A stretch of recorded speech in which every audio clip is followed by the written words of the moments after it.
इस कहानी की शुरुआत में हम देखते हैं कि एमसी के मुंह पर एक बैग आके गिरता है। एमसी उसे घूर कर देखता है जिसने यह बैग फेंका है। ये बुली होते हैं जो एक लड़की को परेशान कर रहे होते हैं, उससे पैसे मांग रहे होते हैं। उनमें से एक बुली कहती है कि ज़रूर इसने अपने पैसे अपनी किताबों के पन्नों में छुपाए होंगे।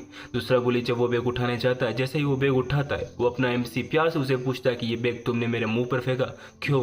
वो बुली कहता है, हाँ मैंने फेंका, मैंने ही फेंका, क्या कर लेगा तू, बता मेरे को। हाँ, ये गुरकी किसको देख रहा है? जैसे वो ये कहता है तो दूसरी फ्रेम में वो अपने होठों को जमीन पे चूमते हुआ मिलता है। वह खड़े दूसरे बुली भी शौक हो जाते हैं कि यहाँ क्या हुआ। इनमें से एक बुली कहती है कि चुपचाप खड़े मत रहो।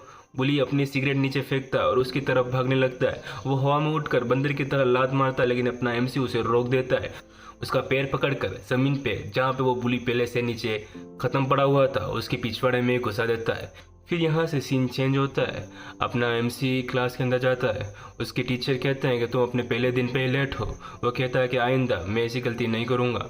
वो खाली सीट की तरफ बढ़ता है तो खाली सीट पे एक लड़का बैठा होता है। वो अपने पैर रख के कहता है कि ये सीट पहले से ही बुक है, तुम यहाँ नहीं बैठ सकते। तो अपना एमसी कहता है कि तुम 2 चेयर्स पे अकेले बैठ जाओगे। उसी क्लास में एक लड़का है जो उससे बुलाता है, नए लड़के इधर आओ, यहाँ बैठ जाओ।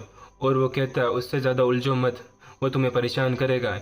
वो उसके पास जाके बैठ जाता है और वो सोचने लगता है कि यह आदमी काफ़ी अजीब है। फिर वो दोनों हाथ मिलाते और अपना अपना नाम बताते। तो अपने एमसी को हम एमसी ही कहेंगे, लेकिन हम दूसरे बंदे की बात करें तो उसका नाम है मोबी। मोबी कहता है कि तुम नए हो स्कूल के अंदर, क्या मैं तुम्हें कैंपस घुमा दूँ? तो अपना एमसी कहता है ठीक है घूम लेंगे ब्रेक टाइम पर। ब्रेक टाइम हो जाता है, वो दोनों घूमने के लिए निकलते हैं। नोबी बात कर रहा होता है कि अपनी नेक्स्ट क्लास कौन सी है। तो एमसी कहता है कि अपनी नेक्स्ट क्लास हिस्ट्री की है। मोबी उसे वहीं रुकने के लिए कहता है और कहता है कि मैं वापस लौट के आ रहा हूँ, तुम यहीं बैठो। एमसी को कुछ शोर शराबा सुनाई देता है तो वो देखने के लिए जाता है। वहाँ पे शायद कोई गेम जैसा कोई गेम खेल रहे थे। तो मोबी आता है और पूछता है कि तुम क्या देख रहे हो। फिर मोबी आके देखता है तो मोबी कहता है ओह टैग मैच, ओह दूसरा मैच स्टार्ट हो गया। टैग मैच में मेटल बैग पकड़ा हुआ लड़का कहता है कि तुम तैयार हो? तो वो दोनों कहते हैं हाँ, कब से। 3 गिनते के बाद मैच स्टार्ट हो जाता है और वो दोनों इस तरह दौड़ते हैं जैसे उनमें कोई सुपर पावर्स हो। वो मैच काफ़ी शानदार होता है, लोग हैरान होते हैं और लोग बहुत सारी बातें करते हैं कि ऐसा नहीं हो सकता, ये क्या कर लिया इसने। और वहाँ मोबी अपने एमसी से पूछता है तुम्हें टेक मैच के बारे में पता होगा? तो अपना एमसी का शक्ल देख के तो लगता है कि भाई उसे टेक मैच के बारे में घंटा कुछ नहीं पता। तो अपना मोबी उसे बताता है कि तुम्हें पता होगा कि बच्चे जैसे खेलते हैं, ये आसान है पर इतना नहीं जितना तुम सोच रहे हो। एक बच्चा टैग मैच के अंदर ये कर सकता है कि वो दूसरों को छू ले तो दूसरा उसे पकड़ने के लिए दौड़ता है। वहीं ये दूसरी तरफ होता है, इसके अंदर बहुत सारे पार्कर होते हैं और बहुत सारी मुश्किलें भी होती हैं जिनमें तुम्हें लेवल पार करके निकालना होता है। पार्कर की वजह से तुम्हें स्कोर भी मिलते हैं और जज तुम्हें स्कोर भी और जज तुम्हें हरा भी सकते हैं, क्योंकि यहाँ पे चेक पॉइंट्स और स्कोर लेना सबसे बड़ा काम होता है। क्योंकि चेक पॉइंट्स और स्कोर से तुम्हें स्कोर मिलता है और तुम्हें यहाँ पे स्टैंड के साथ साथ बहुत सारे स्टैंड्स भी करने पड़ते हैं, जिससे गुलाटी मारना और बहुत कुछ हो गया जिसको तुम अपने स्कोर को बदल सकते हो और जज तुम्हें जज भी करेंगे।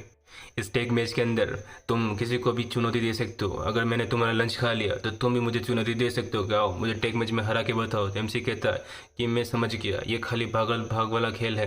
वो भी कहता है कि तुम्हें जहाँ से गेम को देखना होगा और तुम्हें पता हो ये तो खाली बच्चों का खेल है, अगर तुम्हें असली मर्दों का खेल देखना है तो मैं तुम्हें खेला जाता है जिसे कहते हैं द अल्फा ग्राउंड। तो एमजी कहता है हाँ अल्फा ग्राउंड देखेंगे।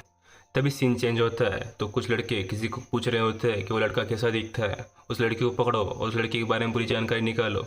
वो लड़के कोई और नहीं होते हैं, वो लड़के वही होते हैं जिसने एमसी के हाथ की मार खाई है, जो कि अभी अस्पताल में पड़े हुए हैं। उनका लीडर कहता है कि वो लड़की को पकड़ो और उससे पूछो कि वो लड़का कहाँ मिलेगा और वो कैसा दिखता है। उनमें से एक मेंबर कहता है अगर ये लड़का मामा गैंग का हुआ या कोई भी मामा गैंग से जुड़ा हुआ इस हादसे के अंदर तो क्या होगा? तो लीडर कहता है अगर ऐसा हुआ तो जंग के लिए तैयार रहना। वहीं सीन चेंज होता है और हम एक आदमी को देखते हैं जो किसी को घसीटते हुए जमीन के ऊपर ला रहा होता है।